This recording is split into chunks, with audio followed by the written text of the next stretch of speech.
สบายดีมื้อนี้เป็นตอนแรงเด้อมื้อนี้เวียกของเฮาก็คือว่าแล้วเนาะอันทั้งห้องน้ำเพิ่นก็แล้วทาสีเรียบร้อยแล้วบัดนี้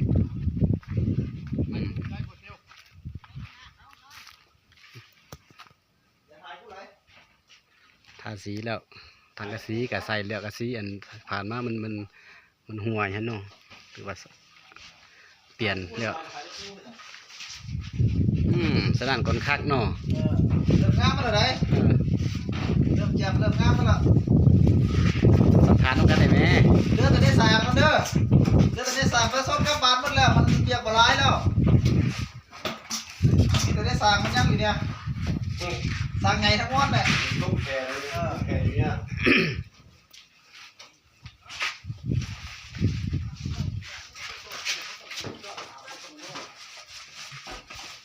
บอกเบิกกระตังหมดละ3บอกเรียบร้อยเบิ่เนาะประเด็นก็เอาไว้น้ำนั่งนอกตักมาไว้ใต้อย่างนี้ไทยได้อยู่นี่โอ้ครับนี่อยู่ในห้องการก็อย่างนี้อยู่ในห้องมีไฟน้อยแล้วอื่นบอกกันแล้วตั้งเรียบร้อยแล้วบัดนี้อันนี้ก็เฮาก็เทใส่ตัวเก่าเนาะปอกเฮาก็บ่ได้ซื้อสินะมันตัวเก่านี่มันประมาณมุง2 เมตรเขากดลงไปมันยังคักอยู่สินี่นะเดี๋ยวบัดนี้เฮาก็จะได้มาเทอันหินเอาทรายมาเทอันตัวเทิงมันปุกหน้าปุกมันเป็นที่ยำห้อยแล้วก็ถือว่าสำเร็จไปแล้วเนาะอันทั้งห้องน้ำของเฮานี่นะ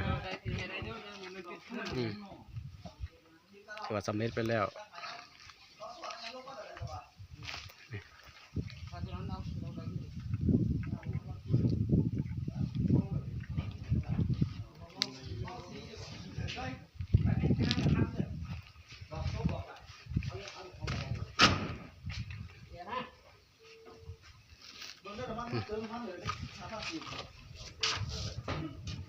ใช้กระเจี๊ยได้แล้วนี่เนี่ย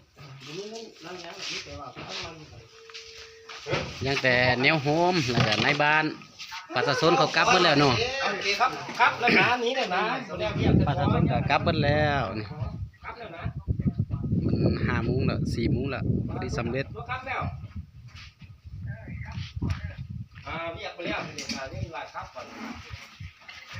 นี่คือปกสบ้านนี่คือในบ้านใหญ่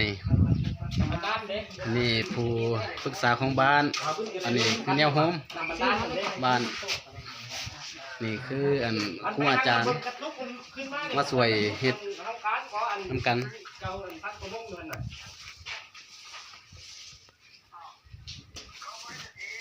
เบิ่งดูเขามาเลยบอกเขาบอกมาเอามามันเอามาน้ำในข้าวหอมกินเบิร์ดด้วยล่างที่ไปติดล่างมืออยู่เพราะ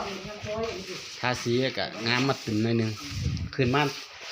3-4 น้ำหมดได้เนาะเป็นมาหลายน้ำโอ้ทาสีเพราะว่า3เนี่ยเป็นอันใหม่เลยดิอันใหม่ได้เลย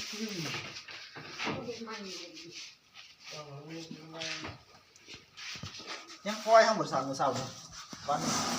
ฟอยพัดนะฟอยเก็บเดี๋ยวเนี่ยฟอยเก็บเนาะลืมมา